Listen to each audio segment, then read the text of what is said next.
안녕하세요, 한보람입니다. 얼마 전에 있었던 가수 싸이의 콘서트에서 콘서트가 모두 다 끝났는데 한 스텝이 실수로 노래를 또 틀었습니다. 싸이는 잠시 당황하는 듯 하더니 이런 말을 하더라고요. 여러분, 원래 예술이란 건 실수에서부터 시작되는 겁니다. 그러더니 굉장히 또 다시 한번 제대로 무대를 즐기는 모습을 보여줬습니다. 그러니까 내가 그 실수를 어떻게 대처하느냐에 따라서 실수가 예술이 될 수도 있는 거 아닐까 하는 생각이 드는데요.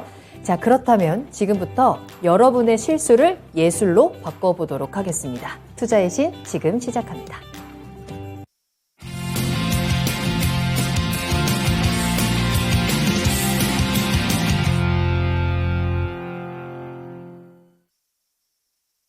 여러분 안녕하세요. 투자의 신에 오신 여러분을 환영합니다. 매일 저녁 10시 토마토TV의 투자의 신과 함께 여러분을 투자의 신의 길로 인도해 드리는 시간입니다. 6월의 마지막 날 오늘 함께하는 투자의 신입니다. 박준현 운용형님과 함께 할게요. 안녕하세요. 네, 안녕하십니까. 반갑습니다. 자, 이제 드디어 올 한 해도 상반기가 끝났습니다. 자, 과연 우리 상반기는 어떻게 보냈는지 정리를 하면서 이제 내일장을 준비하는 시간들, 시장에 대한 포인트들 오늘도 운영형님과 함께 짚어보도록 할 거고요. 또 여러분들 궁금하신 부분들 질문에 대한 해결책도 전해드리고 있으니까 자, 지금부터 여러분들의 궁금하신 점 올려주시길 바라겠습니다. 자, 먼저 유튜브를 통해서 함께 하실 수 있어요. 유튜브에 토마토TV 검색하고 들어오셔서 구독 버튼을 꾹 누르시고 채팅창으로 들어오시면 되겠습니다. 채팅창에 여러분들이 그동안 가지고 계셨던 모든 질문들 어떤 것이든 좋으니까요. 자유롭게 올려주시면 되겠고요. 종목 진단도 하고 있습니다. 궁금하신 종목명, 매수가, 비중 올려주시면 될 것 같아요. 자, 그리고 전화로도 이야기 나누겠습니다. 서울전화 02-325-8200번이고요. 전화 주셔서 요즘 같은 시장 많이 좀 답답하실 텐데 같이 좀 수다도 떨고 조금 더 자세한 이야기 나눠가시면서 꿀팁 얻어가시길 바라겠습니다. 자, 그렇다면 지금부터 여러분들 함께 해주시면 되겠고요. 오늘 지금 채팅창에 함께 하시는 분들도 인사를 하면서 오늘 투자의 신 출발하겠습니다. 자, 라면 먹고 챔피언님 잘 오셨고요. 준호님, 살려님의 이름도 보이네요. 자, 그리고 샤이니즈백님 반갑습니다. 서단계 1년차님의 이름도 보이고요. 서연서야 아빠님 오늘도 잘 부탁드립니다 라고 하셨는데 잘 오셨어요. 오늘도 또 종목에 대한 정보, 시장에 대한 정보들 잘 많이 얻어가셨으면 좋겠습니다. 골든뷰님께서도 투자의 신 나이스 외쳐주셨는데 나이스한 하루 보내고 계신지 오늘도 이 하루 지금 투자의 신과 함께 하시면서 나이스하게 마무리해 보시길 바랄게요. 자, 그렇다면 오늘의 이야기부터 본격적으로 출발을 하겠습니다. 시장에 대한 포인트부터 짚어볼 건데요. 앞서 말씀드린 대로 이제 오늘이 6월 30일 마무리가 되면서 2022년 상반기가 끝이 났습니다. 내년부터는 7월, 내일부터는 이제 7월 하반기를 준비해야 하는 시장인데요. 일단은 우리 상반기를 어떻게 보냈는지 좀 정리를 해보면 좋을 것 같은데 저는 올해 상반기 하면 딱 한 단어밖에 생각이 안 나거든요. 하락. 네. 이라는 단어밖에 생각이 안 나요. 어떻게 보셨나요? 네, 그렇죠. 처음도 안 좋았고 오늘 마지막 날인데 맞아요. 오늘 급락이 나왔습니다. 마무리까지. 예. 본래 이제 1월달 시장 같은 경우는 1월 효과 때문에 그래도 괜찮거든요. 맞아요. 근데 올해 1월 효과는 LG 에너지 솔루션 상장 이슈 때문에 1월 27일 날 저점이 나왔으니까. 그리고 대체적으로 상반기 때 시장 자체는 1월달 1월 효과, 2월달 쉬고 3월달, 4월달 항상 괜찮았어요. 근데 올해는 상반기 내내 부진하다가 급기야 오늘 상반기 마지막 날인데 또 급락이 나와서 처음과 끝이 좀 안 좋았다. 맞아요. 그걸 좀 봐야 될 것 같은데요. 일단 상반기 시장을 크게 리뷰를 해보면 이따 좀 표를 보여드리겠지만은 국내 증시가 특히 코스닥 시장 같은 경우 나스닥 다음으로 많이 빠졌다. 높은 하락률이다. 우리나라가 글로벌 시장 내에서 두드러지게 부진하다. 올해 이제 상반기 시장의 이슈는 결국은 인플레이션이거든요. CPI 지표가 급등하면서 연준의 통화 긴축 속도가 가파르게 자이언트 스텝 얘기까지 처음 들을 정도로 나왔던 거니까 네. 가파르게 전개되고 최근의 주가 하락은 그게 이제 금리가 가파르게 연결되다 보니까 경기가 침체되지 않겠는가 이제 그런 것들이 현재까지 시장의 악재로 작용하고 있다고 좀 봐야 될 것 같고요. 이제 경기 침체가 이제 마지막 시장의 어떤 악재 단계인데 이게 네. 이제 어느 정도 진행이 좀 될지 이제 불확실하니까 오늘 또 시장이 좀 떨어졌다 봐야 될 것 같은데 업종으로 보게 되게 되면 인터넷 네이버 카카오 업종이 소속된 서비스 업종이 가장 많이 빠졌고, 그다음에 전기전자, 상대적으로 선전했던 것 자체는 전기가스라든가 통신들 중심으로 한 방어적인 종목들이 아무래도 경기 하강 때문에, 하강에는 우려감이 있기 때문에 선전한 게 아닌가 봐야 될 것 같고요. 네. 그리고 올라갔던 종목들은 대체적으로 실적 펀드멘탈보다는 제가 보기에는 이따 종목들 보시면 아시겠지만 이슈라든가 모멘텀 중심으로 움직였던 장이에요, 특히. 왜냐하면 시장이 안 좋으니까 그렇게 움직였다 봐야 될 것 같은데요. 네. 표를 좀 보시면 나스닥 시장이 올해 28.6% 떨어졌고요. 미국 시장은 오늘 밤에 반영되지 않는 거고 우리 시장은 오늘까지 반영시킨 거니까 코스닥 시장은 거의 나스닥 시장과 비슷하게 떨어졌죠. 고점 기준으로 따지면 나스닥 시장이 아마 30%대 정도 좀 떨어졌을 거고 32% 정도. 우리 코스닥 시장 같은 경우는 한 32% 정도 떨어졌다고 좀 보시면 될 것 같습니다. 코스피는 상대적으로 21.7% 정도. 그다음 미국의 S&P 500이 20% 정도. 다우지수는 16% 정도 좀 떨어졌는데 우리 네. 이제 코스피 시장 같은 경우는 어떻게 보면 미국으로 따지면 다우지수라든가 S&P 500에 해당될 정도로 가치주 성격이잖아요. 네네. 아무래도 코스닥 시장은 나스닥 시장의 성장주와 비슷하게 움직이는 경향이 크니까 그렇죠. 그래서 코스피 지수가 상대적으로 많이 좀 부진한 게 아닌가 해외 증시에 비교해서 상해 종합주가 지수가 최근에 강하게 좀 올라가면서 상대적으로 가장 선전했다 올해 들어서 그렇게 좀 봐야 될 것 같고요. 주요 업종별로 좀 잠깐 좀 보게 되게 되면 앞서 가장 많이 빠진 게 서비스 업종이 지금 33.5% 떨어지지 않습니까? 네. 우리나라 이제 서비스 업종에 앞서 있다시피 네이버라든가 카카오가 소속되어 있는데 카카오가 아마 38%, 네이버도 아마 36% 떨어졌으니까 많이 떨어졌죠. 많이 떨어졌어요. 예, 그렇죠. 네. 올해 기준이니까 작년도 이제 고점으로 따지면 거의 뭐 반토막 넘게 떨어졌죠. 올해만 빠진 거니까. 그다음에 이제 전기전자, 삼성전자가 아마 6%, 7% 떨어졌을 겁니다. 이게 제가 삼성전자 하락 자체가 결국은 전기전자 지수의 하락을 이끌었다 봐야 될 것 같고, 그다음에 LG 디스플레이가 40% 떨어졌어요. 삼성전기도 33% 떨어졌고, LG노텍만 이제 5% 정도 하락했으니까 전반적으로 DB하이텍도 30% 넘게 떨어졌고요. 그다음에 의류업종이 약했고, 네. 증권주는 종합주가지수와 거의 비슷하게 움직임이 전개되죠. 앞으로도 마찬가지일 겁니다. 시장과 비슷하게 가는 거니까. 그 다음에 이제 시장 대비해서, 코스피가 20%는 시장 대비해서, 선전한 쪽은 이제 대체적으로 뭐 건설, 화학, 철강, 요즘 들어서 이제 철강 업종이 많이 부진한데, 그 다음에 전기가스가 플러스입니다. 한전이 2% 정도 올랐고, 한국 유일하게 그렇죠. 가스공사가 러시아 우크라이나 전쟁으로 인해 가지고 가스 관련 모멘텀 부각되면서, 보면 이제 통신이라든가 보험이라든가 음식료, 은행, 이쪽이 약간 방어적인 성격이지 않습니까? 경기 민감주 쪽에서 그래도 가장 선전한 쪽이 오늘 최근에 강세를 보고 있는 운수 장비 업종. 조선이라든가 자동차 업종이 상대적으로 지수 대비해서 선전을 했다. 그렇게 좀 볼 수가 있을 것 같고요. 네. 하락률 상위 종목을 좀 보게 되게 되면 카카오페이가 65% 떨어졌습니다. 올해만. 작년 고점 대비로 따지면 거의 아마 70% 이상 떨어졌을 거예요. 하이브도 올해만 58% 떨어졌고, SK 바이오사이언스도 55%. SK 바이오사이언스 같은 게 작년 고점 대비해서 70% 떨어졌고요. 크랩톤이 50%. 카카오뱅크, 카카오그룹주들이 많이 있죠. 맨 오른쪽에 카카오도 38% 정도 떨어졌는데, 이 종목들 하락의 특징이 대체적으로 성장주이고, 그리고 종목이 작년도에 대규모 IPO를 한 회사들이지 않습니까? 이게 작년도 IPO를 하면서 거품이 상당히 낀 상태에서 상장이 됐다는 거죠. 워낙 IPO에 대한 인기가 높다 보니까 워낙 공모 가격이 높아지니까 그 후유증을 올해 톡톡히 보고 있다. 근데 여기 여전히 이들 관련 종목들은 주가가 비싸죠. 주가 많이 떨어졌다 한다더라. 카카오페이라든가, 카카오페이는 여기 비싼 것 같고, 하이브는 제가 보기에는 일단 충분히 좀 떨어진 것 같고요. 그래서 BTS 활동 중단 여파가 영향을 미친 것 같은데, 네. SK 바이오사이언스도 일단 밸류로 따지면 이제 뭐 PR 15, 6배 정도까지 떨어진 상태니까 크래프톤도 주가 싸거든요, 이제. 1분기 때 실적이 좋아지고 있는 쪽인데 PR이 지금 15배. NC소프트도 지금 많이 떨어졌는데 NC소프트가 12배, 13배. 카카오뱅크는 제가 여전히 비싼 것 같고요. 그래요. 거품이 네. 많이 꺼지고 있죠. 네.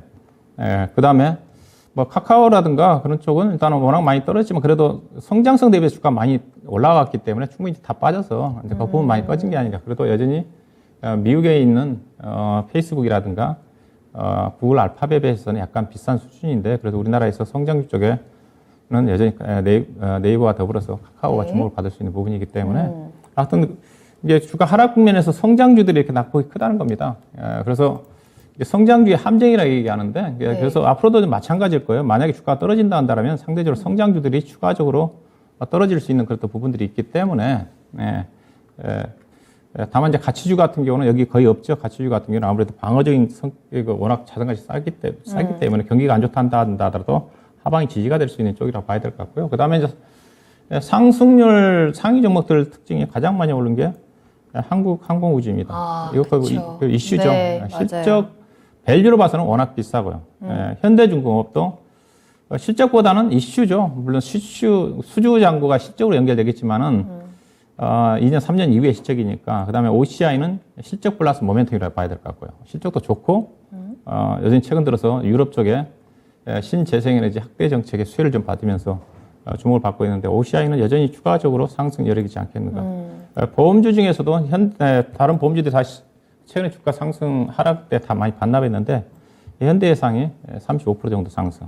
롯데칠성은 실적이고, LS 인터내셔널도 실적 플러스 밸류라고 봐야 될 것 같고요. SO일은 실적이라 좀 봐야 되겠죠. 롯데쇼핑 같은 경우는 실적은 아니죠. 근데 실적 이제 턴어라운드에 대한 기대감. 이게 최근에 시장 자체가 본다 한다면 이슈 플러스 현재 실적은 안 좋다 한다 하더라도 경기가 불확실한 국면 쪽에서도 네. 현재 주가는 비싸지만 향후에 좋아질 수 있는 그런 어떤 종목들. 근데 반대로 현재 실적은 엄청 좋은데 향후에 경기가 침체되면 실적이 어떻게 될지 불확실한 종목들, 좀 하향하겠지만은 그런 어떤 종목들, 대표적으로 네. 철강업종 같은 경우는 PER이 2배, 3배밖에 안 되는데 오늘 신저가가 나온 종목들이 많거든요. 이게 시장의 특징이 상반기 때 아무래도 경기 침체, 경기가 이슈화 되다 보니까 경기 민감주들이 약세 국면 쪽에서 그래도 향후에 확실하게 밸류는 높지만은 좋아질 수 있는 종목들은 상대적으로 상당히 강하게 움직였던 게 1분기 시장의 특징이 아니겠는가 그렇게 좀 볼 수가 있을 것 같습니다. 네. 정말 채팅창에서도 올해 상반기는 거의 뭐 죽 썼어요 이런 댓글도 올라오고 있고 LG 에너지 솔루션으로 시작해서 LG 에너지 솔루션으로 끝났다라는 댓글들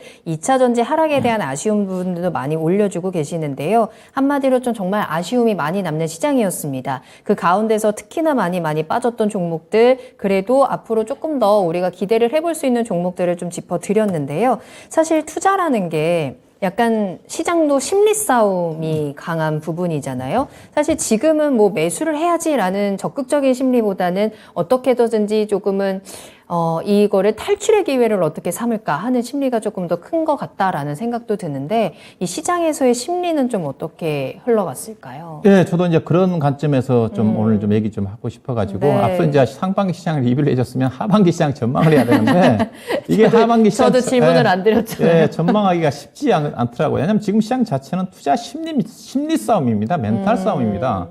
결국 현재 주가 수준 자체는 엄청 싸거든요. 그 멘탈에서 얼마만큼 견디면서 이겨내느냐가 중요할 것 같아가지고. 그래서 주식시장의 대세와 투자 심리에 대해서 말씀 좀 드리고 싶은데. 네. 일단은 주식시장은 본래 이제 표를 좀 보시게 되게 되면 최근에 이제 투매 한번 겪었고요. 그 다음에 약간 반등을 하다가 다시 지금 또 떨어져 있는 상태이지 않습니까? 그래서 결국 떨어지다 보니까 이제 시장이 역시 아직 멀었어. 주가는 다시 저점을 확인할 거야. 그런 위치잖아요, 지금에서요. 네. 저점을 확인할 수도 있고.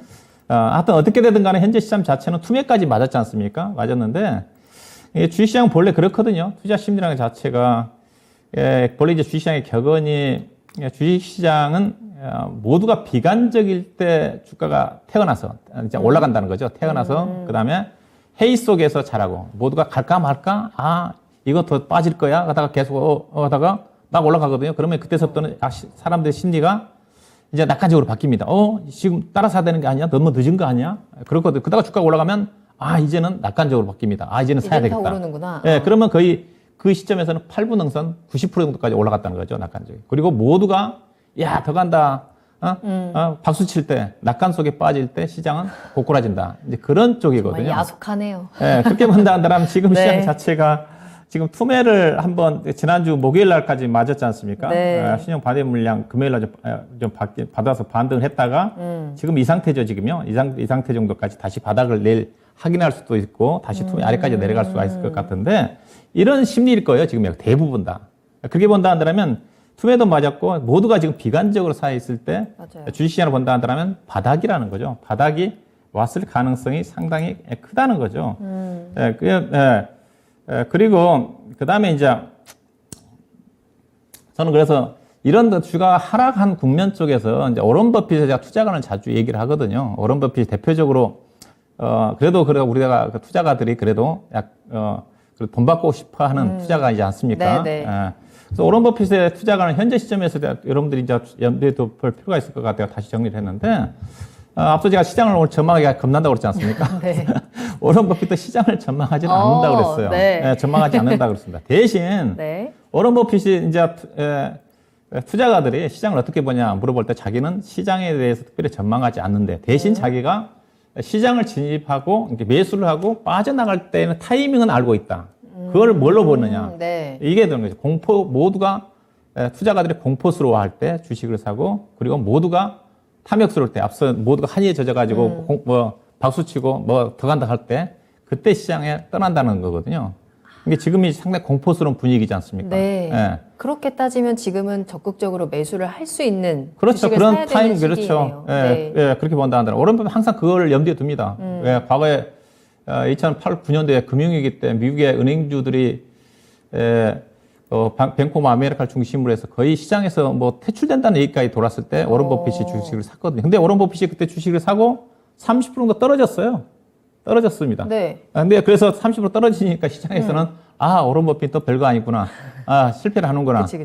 근데 결국은 한 2개월, 3개월 지나고 그리고 1년, 2년 지나고 뱅크 오브 아메리카 주식이 워런 버핏 사고 난 다음에 10배 이상 떴습니다. 1000% 이상 떴습니다. 최근 고점까지.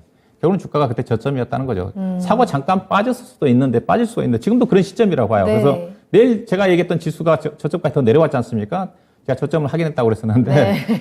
잠깐 내려올 수 있겠지만 지난주 목요일 날 보시다시피 목요일 날 제가 지난주 금요일 날 제가 이 시간 목요일 날이 또 오늘과 같은 똑같은 분위기예요. 맞아요, 현재 나스닥 선물시장이 맞아요. 떨어지고 있지 않습니까? 네. 떨어지고 있어가지고 그래서 지난주 제가 금요일 날 목요일 날 이 시간 얘기를 할 때서 내일 반대매매 물량이 금요일이죠. 금요일 날 반대매매 물량이 집중되니까 반대매매 물량이 집중되는 시점 자체가 단기적으로 바닥이 나올 가능성이 맞아요. 크다. 네, 금요일 날 바닥이 안 나오면 제가 월요일 날 바닥이 나올 가능성이 확률이 90%, 95% 이상이라고 그러지 않습니까? 결국 이제 금요일 날 반등이 나왔어요. 일단 이제 신용에 대해서 좀 말씀 좀 드리도록 할 건데 네. 그때가 이제 지금과 같은 공포스러운 분위기였어요. 근데 그 당시 나스닥 선물 시장도 많이 떨어지고 있었거든요. 장중에. 그렇죠. 제가 이 시간 방송할 때.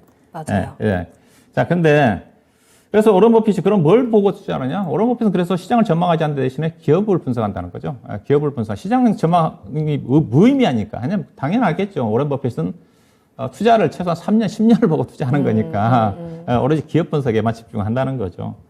그래서 결국은 기업 분석, 기업의 주가 자체가 내재 가치가 흔들리며 내재 가치 변화 없이 주가 떨어진 것 자체는 주가가 싸다는 의미이기 때문에 그래서 기업을 분석해 놓고 난 다음에 주가가 내재 가치 대비 충분히 떨어졌을 때 산다는 거 상관인데 지금 주가가 공포스러운 분위기니까 대부분 종목들의 내재 가치 대비해서 훨씬 아래에 있겠죠. 그렇죠. 그래서 그 네. 공포의 주식을 산다는 의미라고 좀 보셔야 좀 될 것 같고요. 네. 자, 그래서 제가 이제 워런 버핏이 아까 공포의 주식을 산다고 그랬지 않습니까? 혹시 이 화면 혹시 광고 보신 적 있으세요? 우리 앵커님?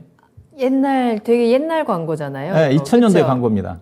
기억이 나네요. 네, 주식 하신 분들은 알 거고요. 아실 거 같아요. 많이 아실 이거 거예요. 화면이 광고 모델이 이제 오른쪽에 보면 이제 왼쪽은 뒤돌아보서도 안 보이지만 오른쪽이 지금 맞아요. 에서 나왔던 유호성 씨잖아요. 네. 유호성 씨가 배우로 나왔던 광고 카피입니다. 이게 어느 증권이냐면 한국투자증권의 광고 카피예요. 예.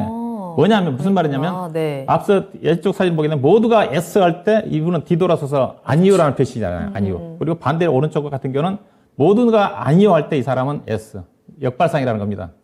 예. 그러니까 남들이 주식을 다 비관적으로 볼 때 주식을 사고 다 남들이 주식을 사야 된다고 할 때 파는 매매. 네. 이 한국투자증권이 실질적으로 이런 역발상 투자를 해가지고 오늘날의 한국 금융주주가 됩니다. 현재 한국 금융주주가 증권업계 1위입니다. 네. 제가 이 광고 나올 때 한국 와. 금융주주가 네. 증권업계에서 5위권이었어요. 1위가 대우증권, 지금 이제 부도 나서 미래에서 바뀌었지만 대우증권, 2위가 LG투자증권, 그다음에 3위가 현대증권, 4위가 대신증권, 그다음에 5위권이 쌍용증권하고 그 당시 동원증권, 한국투자, 이제 오늘날의 한국투자금융지주죠. 네. 그 회사가 IMF 때 IMF 전에 남들 다 주식을 살 때 이들은 IMF 저 주식을 팔아가지고 채권을 샀습니다.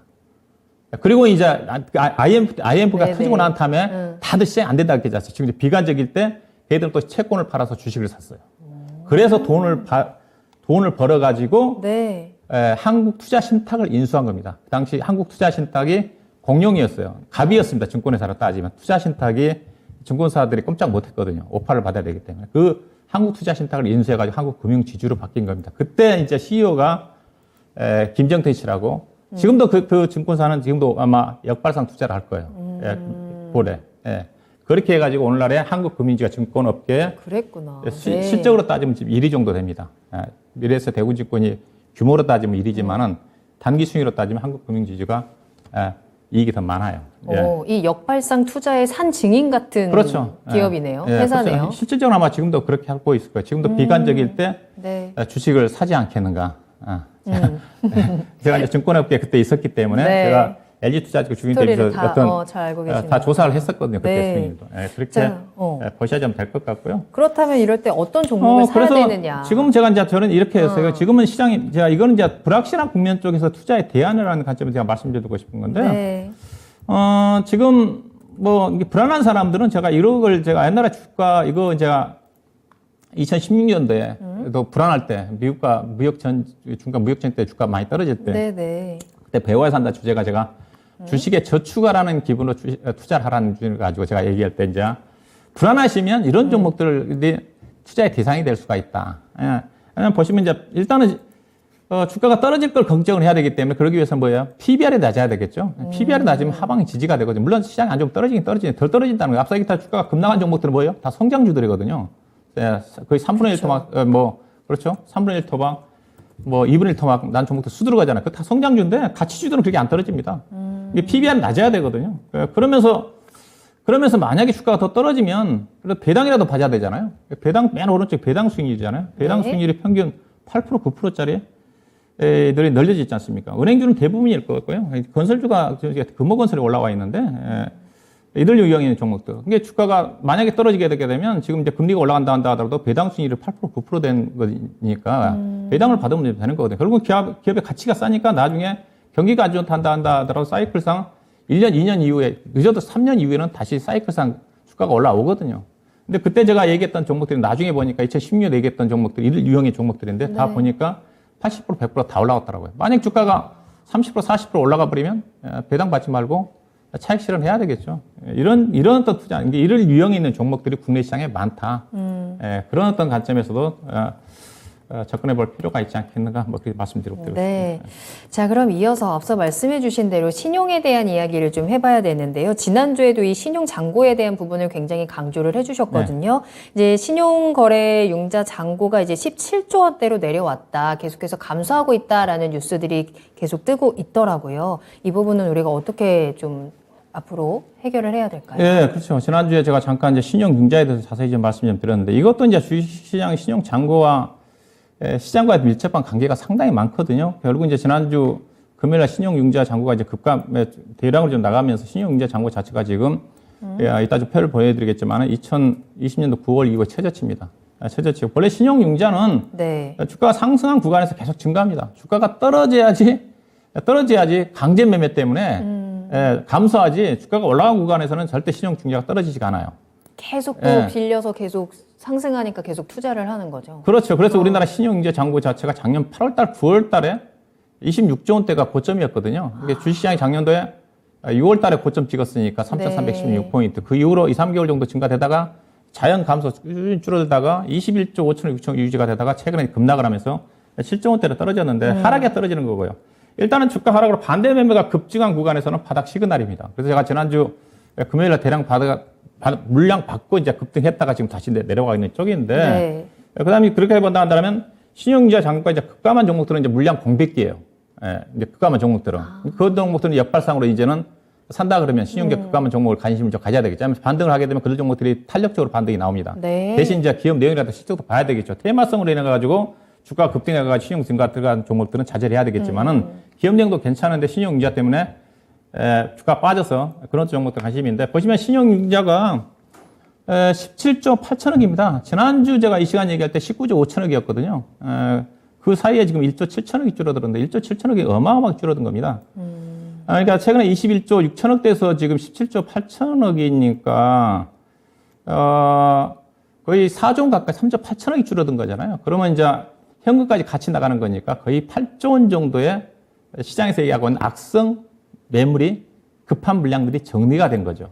그래서 지난주 목요일 정도까지 그것 때문에 중소형 종목들 중심의 변동성이 상당히 컸던 겁니다. 근데 지난주 이제 금요일 날 아침 동시효과에 제가 반대 매매 다음날 많이 나올 거라 했지 않습니까? 네. 사상 최대치 나왔습니다.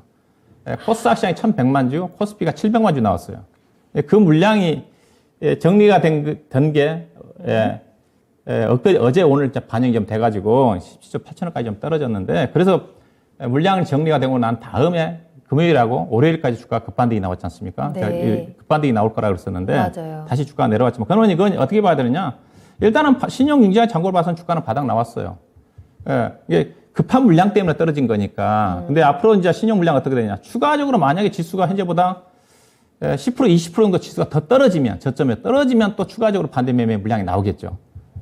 종합주가지수기를 2,300포인트 초반 정도까지는 다 정리가 된 거고 코스닥 시장 기준으로 본다면 현재 지수 때는 730, 40 정도까지는 거의 정리가 된 거예요. 만약 또 추가적으로 10% 정도 떨어지면 또 담보 부족성 계좌들이 나올 수가 있겠죠. 근데 추가적으로 떨어지지 않는다 한다면 신용융자와 관련해 가지고 지수의 변동성은 제한적이지 않겠는가. 경험적으로 신용 물량이 대량적으로 대규모 매도가 반대 매매가 나간 구간 쪽에서는 주가는 바닥에 거의 시그널이 나옵니다. 제가 증권 경영 30년 동안 지켜본다 하더라. 반대 매매 정리가 되고 난다면은 물량이 가벼워져요.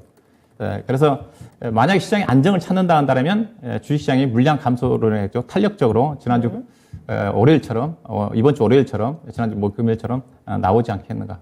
좀 볼 필요가 있지 않겠다 봐야 될 것 같습니다. 네. 자, 박준영 운영형님과 함께 일단 상반기 시장 좀 정리를 해봤고요. 우리가 앞으로 또 어떤 심리로 이 시장을, 어떤 마인드로 이 시장을 좀 헤쳐나가야 할지 그에 대한 힌트도 좀 드렸는데요. 결국에는 역발상입니다. 자, 그렇다면 이 역발상을 조금 더 안전하게 그리고 내가 정말 확신을 가지고 들어갈 수 있으려면 그에 대한 분석들도 좀 필요할 것 같고요. 아, 그럼 이 타이밍에 내가 이 종목을 사봐야지 어떤 종목을 매수하고 싶으시다면 그에 대한 전략들도 미리미리 체크를 하시면 좋을 것 같습니다. 자, 그럼 지금부터 운영형님과 함께 여러분들의 궁금증 해결해드리는 시간 출발을 해볼 테니까요. 바로바로 궁금한 점 올려주시면 되겠습니다. 유튜브 계속 열어줄게요. 유튜브에 토마토TV 검색하고 들어오셔서 여러분들 궁금하신 내용들 올려주시고요. 종목에 대한 질문도 많이 올려주세요. 종목명, 매수가, 비중 같이 남겨주시면 되겠습니다. 전화도 기다리고 있습니다. 서울전화 02-325-8200번으로 문의 전화 주시면 조금 더 자세한 이야기 나눠볼게요. 자, 저희 이야기 나누는 동안 또 많은 분들이 지금 채팅창으로 들어와 주셨고 특히나 또 오늘은 시장에 대한 궁금증들도 올려주시고 계시더라고요. 하나씩 좀 해결을 해볼까요? 자, 먼저 꽃방울님. PCE가 예상치를 하회하던데 인플레이션 고점 나온 걸까요? 라는 질문을 올려주셨습니다. 계속해서 시장은 이 인플레이션, 물가에 대한 부분들, 그로 인한 파월의 발언에 지금 계속해서 움직이고 있잖아요. 이제 PCE 지수 조금 전에 미국의 PCE 발표가 된 거는 전년에 비해서는 6.3% 상승을 했다. 전월과 비교했을 때는 0.6% 상승했다라는 부분들이 발표가 됐습니다. 이 PCE 물가 이번에 예상치 하회했다라는 소식들 나오는데 앞으로의 인플레이션에 대해서 파월에서 연준에서는 어떻게 좀 해석을 할까요? 오늘의 이 수치에 대해서. 예, 오늘 뭐 관심이 그거죠. PC 개인 소비 지출이 어떻게 나오느냐. 네. 9시 30분에 발표가 좀 됐거든요. 우리 시간으로. 그러니까 네. 지금 미국 시장이 지금 열렸겠죠. 지금 시작했을 것 방금, 같은데, 네. 방금 시작했을 것 같은데, 그러면서 발표가 좀 되면서 나스닥 선물 시장에 커지더라고요. 1.67% 정도까지 떨어졌다가 1.2% 정도까지 반등했다가 지금 아마 그 수준에서 시작하지 않겠다는 생각이 좀 네, 드는데. 마이너스 1%대에서 출발을 했습니다. 네, 근데 소비 지출이 이렇게 나왔죠. 일단은 시장의 예상치가 작년 대비해서 시장의 전달이, 그러니까 4월 달이겠죠. 4월 달에 4.9였거든요. 시장 예상치가 4.8이었습니다. 근데 4.7로 나왔어요. 작년 대비해서. 약간 낮게 나온 거죠.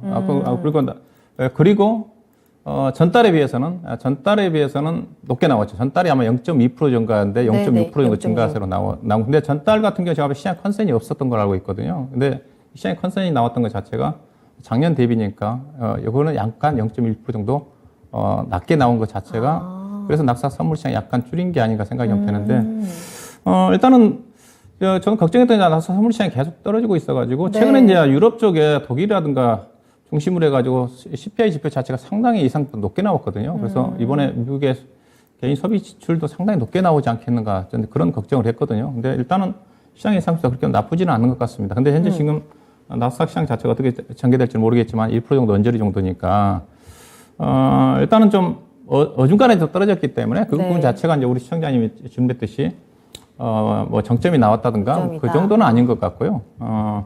일단은 물가의 정점 부분 자체는 제가 뭐 지난 시간에 얘기했겠지만은 일단은 유가라든가 곡물 가격의 안정을 찾아야 되거든요. 그래야지 이제 물가 지표가 좀 약간 높게 나온다 한다 하더라도 향후에 2개월, 3개월 이후에는 떨어질 가능성이 크니까. 근데 지금 국제유가가 최근에 110불, 105불 정도까지 떨어졌다가 다시 지금 110불 이상 올라왔잖아요. 곡물 가격은 좀 떨어지고 있거든요. 곡물 가격 고점은 좀 나온 것 같은데. 그래서 아직까지는 정점과 관련된 부분 자체는 시기상조다. 좀 더 지표를 좀 확인을 한 달 정도라든가 최소한 다음 달 정도까지는 확인해 볼 필요가 있지 않겠는가. 그렇게 좀 봐야 될 것 같고요. 그래서 일단 네. 시장 예상치보다 높게 나오지 않았다는 측면에서 일단 약간의 더 안도감은 좀 가둬도 좀 되지 않겠는가. 만약에 높게 나오면 제가 이따 시장에서 좀 전망에서 말씀 좀 드리려고 했었는데 네. 높게 나온다 한다는 나스닥 시장의 직전 저점이 1,500포인트 정도를 타치를 한다든가 그럴 가능성도 있었거든요. 일단은 좀 봐야 될 것 같아요. 그렇게 본다 한다면 나스닥 시장이 최근에 저점 근처인 11,000포인트 정도 어제도 11,000 지난번에 5월 20일 날인가 저점인가요? 11,030포인트 위에서 어제 약간 낙폭을 줄이면서 끝났거든요. 네. 일단 오늘 흐름이 좀 중요할 것 같습니다. 그런가요? 자, 말씀드린 대로 조금 전에 출발한 이제 미국 시장은 3대 지수 모두 1%대 하락하면서 출발을 했고요. 현재 나스닥은 11,037포인트 정도 지나가고 있는 상황입니다. 오늘 어떻게 마무리가 되는지 이 나스닥 지수도 한번 체크를 해보시면 좋을 것 같고요. 또 다른 질문은 아스트랄님께서 오늘 이제 시장이 하락한 이유에 대해서 탈중국에 대한 부분이 영향이 있는지 이 부분을 또 짚어주셨습니다. 특히나 주식시장 절반이 중국하고 관련되어 있는 것 같은데 걱정되네요 라는 질문을 올려주셨거든요. 이제 나토에서 탈중국을 외치면서 사실 이 중국 소비재 관련 종목들도 좀 많이 휘청이는 모습이었는데 이 부분이 우리 시장에도 좀 악영향을 미쳤을까요? 그렇죠. 저는 이게 부분이 상당히 크다고 보고 있는데 이 부분은 저도 약간 정치적인 부분가 있어가지고 제가 말을 좀 자제하고 싶은데 네. 어떻게 보면 현재 윤석열 대통령이 나토에 가 있지 않습니까? 네. 나토라는 것 자체가 군사조약기구잖아요. 거기에서 현재 러시아, 우크라이나 전쟁으로 인해 가지고 동맹국들 간에 서방 국가들의 결속을 다지는 쪽인데 우리나라가 굳이 본다 한다라면 거기에 갈 이유는 없는 건데 결국 간다는 것 자체는 러시아라든가 어떻게 보면 서방 쪽의 반대쪽에 있는 러시아, 중국, 북한까지 등지는 거거든 확실하게. 그렇죠. 그래서 좋아할 리가 없죠, 그쪽에서. 그래서 네. 그래서 특히 이제 중국 같은 경우가 상당히 이런 쪽에 민감하거든요. 오늘 뭐 국무총리가 중국의 그런 어떤 기자가 질문을 했지만은 별다른 영향 없을 거다 그런 뉘앙스의 발언을 한 것 같은데 그러다 중국이 한마디 하면 어떡할까요? 근데 우리나라는 경제만큼은 중국이 중요하거든요. 국방 쪽에서 물론 미국과 관계가 중요하지만은 네. 왜냐하면 우리나라 만약에 중국이 우리나라 또 지난번 사드 배치처럼 약간의 또 경제 제재가 나온다 한다면 직격탄입니다. 엄청난 영향을 큽니다. 상상할 수 없을 정도로 영향을 네. 큽니다. 그때 사드 규제 때문에 화장품과 관련된 맞아요. 것들을 규제를 했었지만 그들이 화장 관련 어떤 영향을 받았는지. 근데 다른 것들 엄청나게 크거든요. 그때 반도체 같은 경우도 중국의 수출 비중 자체가 거의 절대적입니다. 근데 반도체를 자기들이 필요하니까 규제는 안 하겠죠. 수출 금지한다든 그렇지는 않겠지만 자기들도 필요하니까.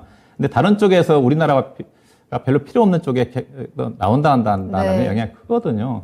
이런 것들을 또 외국인 투자가들한테 이제 부정적인 영향을 미치고 있는 게 아닌가. 그래서 경제로 본다 한다면 상당히 좀 아쉬운 부분이 있죠. 그래서 오늘 화장품 관련 종목들이 떨어진 이유 자체가 이제 그것 때문이 아니냐. 그런데 맞아요. 그건 거 네. 아닐 것 같고요. 왜냐하면 화장품 관련 종목들 어제 떴기 때문에 반다인 것 같고요. 그렇게 해석이 나올 수가 있는 건데 네. 우리 시청자님이 얘기했던 대로 탈중국 때문에 그런 어떤 부분도 최근에 외국인 투자가들이 지속적으로 주식을 팔고 있는 그런 어떤 이유이기도 아닌가. 그게 이제 어떻게 보면 지정학적 리스크거든요. 제가 얘기했던 것들. 네.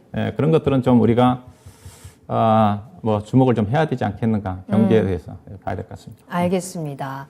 자, 이러한 부분들이 계속해서 시장을 누르고 있습니다. 뚜렷한 호재는 나오지 않고 있는데 계속 시장을 불안하게 하는 요소들이 튀어나오고 있는 상황이거든요. 이 시장을 그래도 우리는 종목에 조금 더 집중을 하면서 차분하게 좀 잘 헤쳐나가면 좋을 것 같습니다. 우리가 이 시장을 또 헤쳐나가기 위해서는 내가 가지고 있는 종목이라든지 앞으로 내가 바라보는 그 섹터에 대한 본질을 정확하게 파악하는 것도 중요할 것 같거든요. 자, 지금부터 조금 더 자세하게 분석을 해드릴 테니까요. 궁금한 종목 있으시다면 편안하게 올려주시길 바랄게요.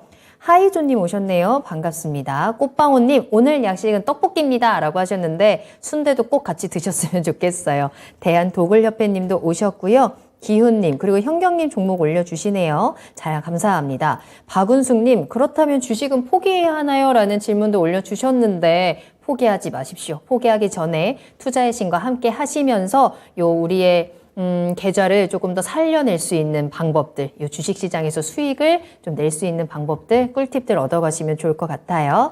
자, 그렇다면 여러분들 궁금증들 다시 한번 해결해 보도록 하겠습니다. 준호님께서 매수문의 주셨는데 LG 에너지 솔루션 주셨거든요. 앞서서도 이제 상반기 리뷰를 하면서 LG 에너지 솔루션이 가장 큰 화제이기도 했습니다. 앞서서 어떤 분께서는 LG 에너지 솔루션으로 시작해서 LG 에너지 솔루션으로 끝났다라는 글도 올려주실 정도였는데 이 LG 에너지 솔루션이 어쨌든 간에 최근에 이 악재 같은 소식이 나오면서 또 주가가 계속해서 하락하고 2차 전지 관련주들 종목까지도 계속 영향을 받고 있는 상황이잖아요. 오늘도 많이 떨어졌습니다. 37만 원까지 내려와 있는 상황인데 지금 시점에서 매수를 해도 괜찮은 건지 어떻게 보세요? 일단은 저는 그 매수는 해서는 안 된다고 보고 있고요. 그래요. 결론부터 네. 말씀드리면, 네.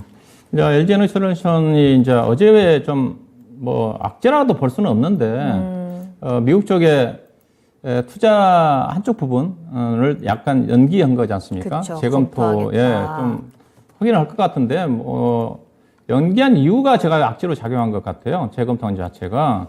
원래 당초에 투자 규모 자체가 1조 7천억 정도가 좀 되는데, 네. 여러 가지 물가 상승이라든가 비용이 관해서 2조 원 정도, 3천억 정도 늘어나서 2조 원 정도가 들어갈 것 같아서 그래서 보류한다. 그런 쪽이지 않습니까? 네. 나는 여기서 충격을 받았어요.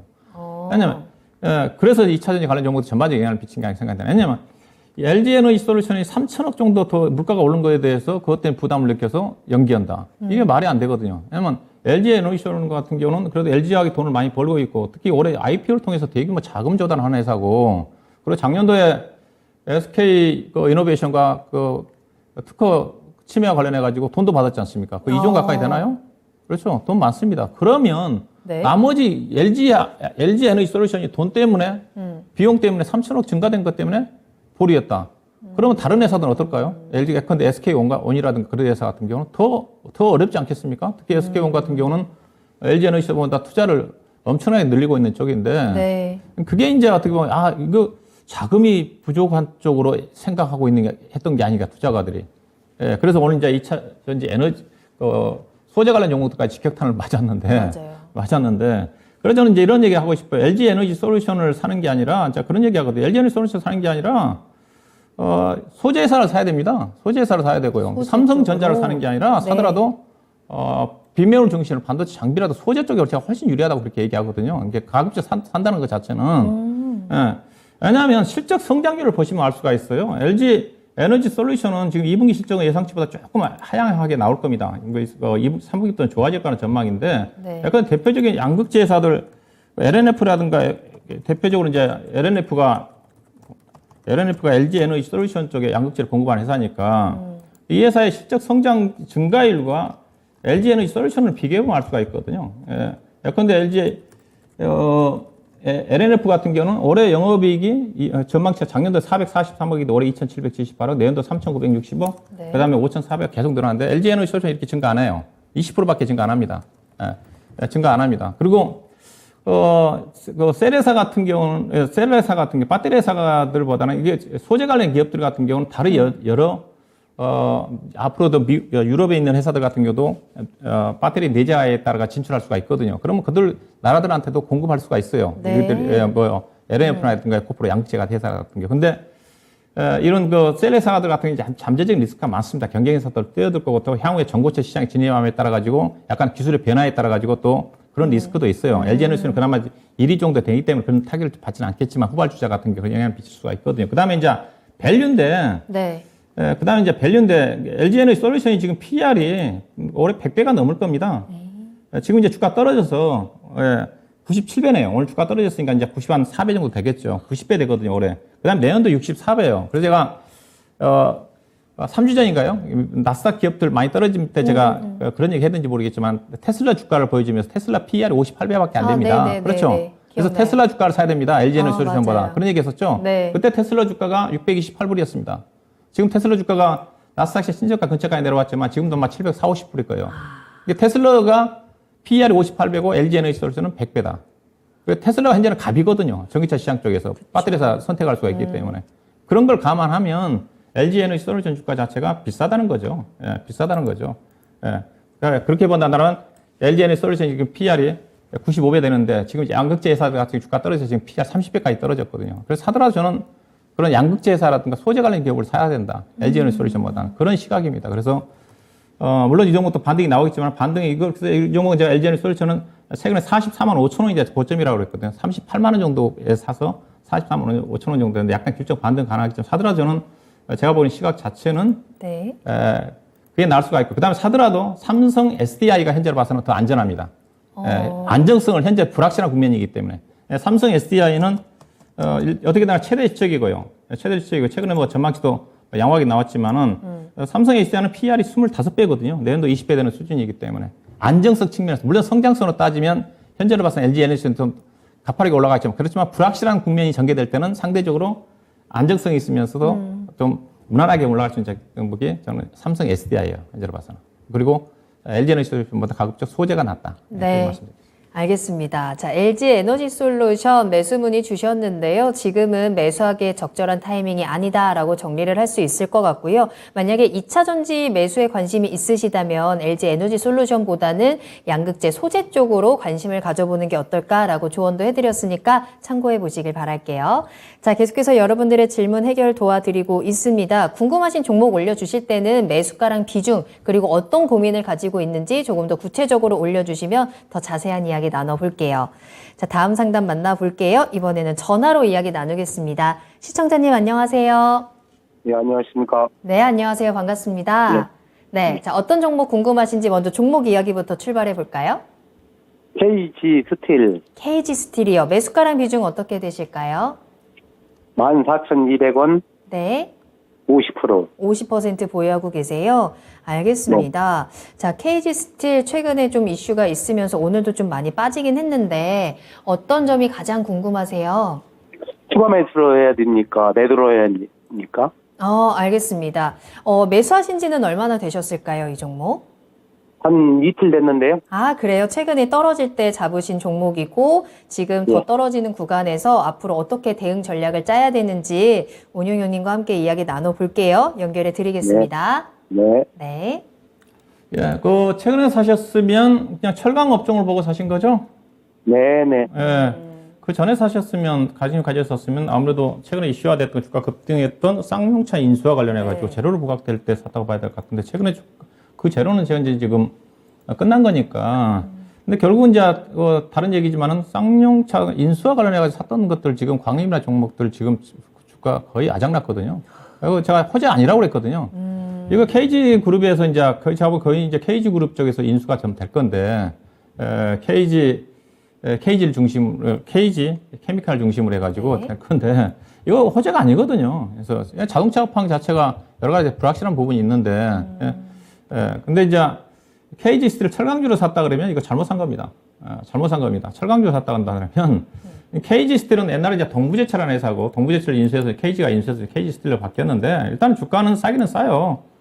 이게 KG 스틸 회사의 주력 제품 자체는 냉형 강판 쪽입니다. 강판 쪽 회사고 칼라 강판을 중심으로 강판 쪽이 작년도 가격 강세인데 이게 회사가 비싼 회사가 강판 쪽으로 본다 한다면 KG 스틸리온 주가 자체도 지금 너무 많이 떨어졌어요. 근데 철강업종 중에 철강업종이 전반적으로 싼데 지금 철강주가 지금 특히 6월달 들어서 많이 부진하거든요. 부진한 이유 자체가 다른 이유는 없습니다. 현재 2분기 실적 자체도 아마 최대 실적이 나올 거예요. 현대제철을 중심으로 해가지고, 포스코홀딩스도 마찬가지고요. 당초에 철강업종 같은 경우는 작년도 2분기 때 실적 피크아웃 치고, 실적이 안 좋아질 거다. 수직 거의 20% 30% 정도 올해 실적이 떨어질 거라는 전망했었는데, 막상 올해 뚜껑을 현재까지 상반기 때 본다 한다면 작년도 실적 거의 버금하게 나와요. 동국시장을 중심으로 해서 현대제철 같은 경우 작년보다 실적 더 좋게 나옵니다. 그럼에도 불구하고 주가 떨어지다 보니까 지금 철강주들의 PER이 지금 2배, 3배입니다. 정말 쌉니다. 그래서 우리 시장 제가 박앤세일이라고 얘기하는데 대표적 철강주들이 이게 말도 안 되거든요. 포스코의 주당 BPS가 아마 60만 원 가까이 될 건데 현재 주가가 지금 20만 원대 초반이니까 PBR이 0.3배밖에 안 되거든요. 근데 포스코 같은 경우 배당 수익률이 거의 10,000원 가까이 하니까 지금으로 따지면 거의 5% 가까이 되지 않습니까? 철강주 어디 망하지는 않거든요. 근데 동부제철 KG스틸 같은 경우는 주가가 비싸요. 아마 PR 기준에서 아마 6, 7배 다른 철강주에 비해서 비쌀 겁니다. 그래서 철강주로 산다 한다면 가장 매력적인 게 동국제강입니다. 동국제강이 같은 예사가 냉형 강판 형태라고 했으니까 냉형 강판으로 본다 한다면 포스코 강판에 해당되는 포스코 스틸리온으로 바뀌었죠. 포스코 스틸리온도 PR 2배밖에 안 돼요. 근데 KG 스틸 같은 게 아주 추정 실적이 없는데, 왜냐면 뭐 과거 뻔하겠죠. 이제 동부제철이 엄청나게 재무 내용이 안 좋아가지고 결국 KG그룹으로 넘어간 거지 않습니까? 그래서 물론 KG그룹이 이게 넘어가면서 그런 정도 부채를 좀 탕감하면서 재무 내용은 좋아졌지만 그래도 부채 비율이 다른 철강업종에 비해서 높습니다. 이게 프리미엄 받을 수가 없어요. 그다음에 예상한 이제 올해 영업이 1분기 때 영업 당기순이 680억 나왔으니까 올해 한 2,000원, 작년도 다른 철강업종 비싸니까 작년보다 철강 회사들이 대체적으로 10% 20% 좋게 나오거든요. 그럼 작년도에 1,910억이면 올해 한 2,300 정도 이익이 나면 예사가 주당 EPS가 한 2,000원 정도 넘거든요. 그럼 PR이 예사가 딱 계산해 보면 몇 배입니까? 6, 7배입니다. 근데 앞서 제가 동국제강이라도 종목들은 3배예요. 현대제철도 PR 기준에서 3배밖에 안 됩니다. 근데 이 종목은 6배예요. 그럼 뭐야? 철강업종이 비싸다는 겁니다.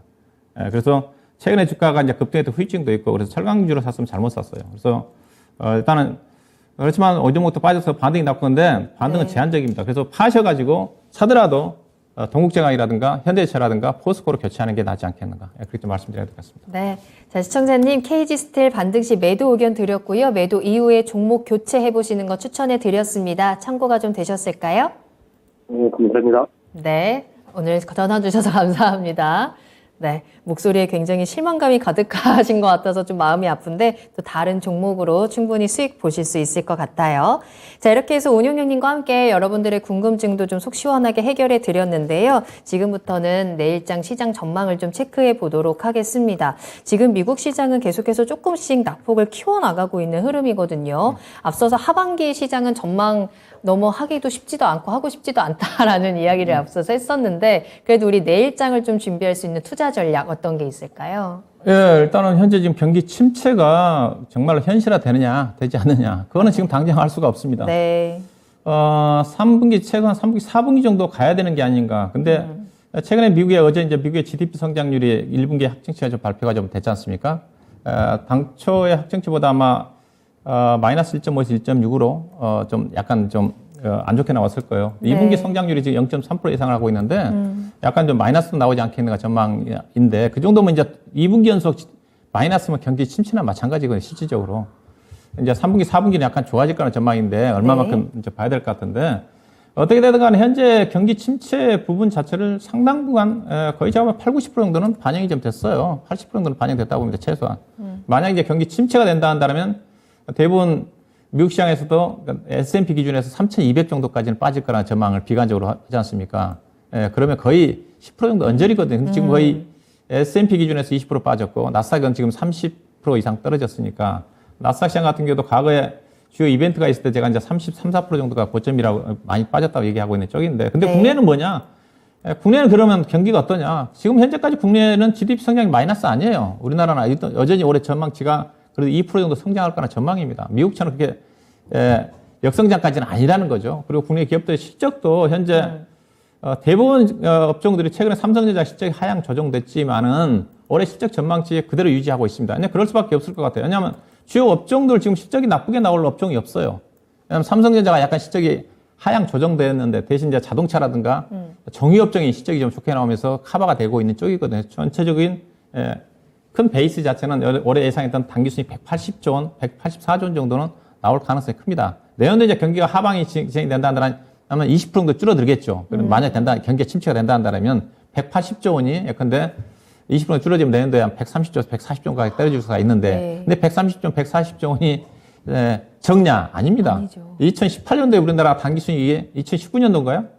코로나 때 68조 원, 68조 원이었으니까. 2배네요. 예, 코로나 때도 68조 원이었다는 겁니다. 그때보다 2배라는 거예요. 그만큼 우리나라 기업들의 이익 체력이 상당히 탄탄하거든요. 그래서 제가 우리나라 주가가 박앤세리하게 얘기하고 있는 쪽인데, 그래서 국내는 상당 부분 그런 거 가치 성격이기 때문에 저는 개인적으로 밸류상으로 반영된 게 아닌가. 다만 이게 통하지가 않는다는 거죠. 안 된다는 거죠. 결국 투자 심리 문제인데, 그래서 우리나라 시장 자체는 지금 종합주가 지수 만약에 2200까지 내려간다 한다면 최악의 경우 국내 같은 경우 일부 애널리스트들이 2220, 2200까지 얘기하거든요. 네네. 근데 2200까지 간다 한다면 지금 100포인트 정도밖에 안 남았습니다. 그렇죠? 지금 600포인트 맞아요. 빠졌나요? 700포인트 빠졌죠. 고점에서 700포인트 네. 빠졌네요. 그렇죠? 그러니까 거의 80, 90% 정도 반영됐습니다. 좀 기다리시면 될 것 같고요. 투명할 필요는 없다.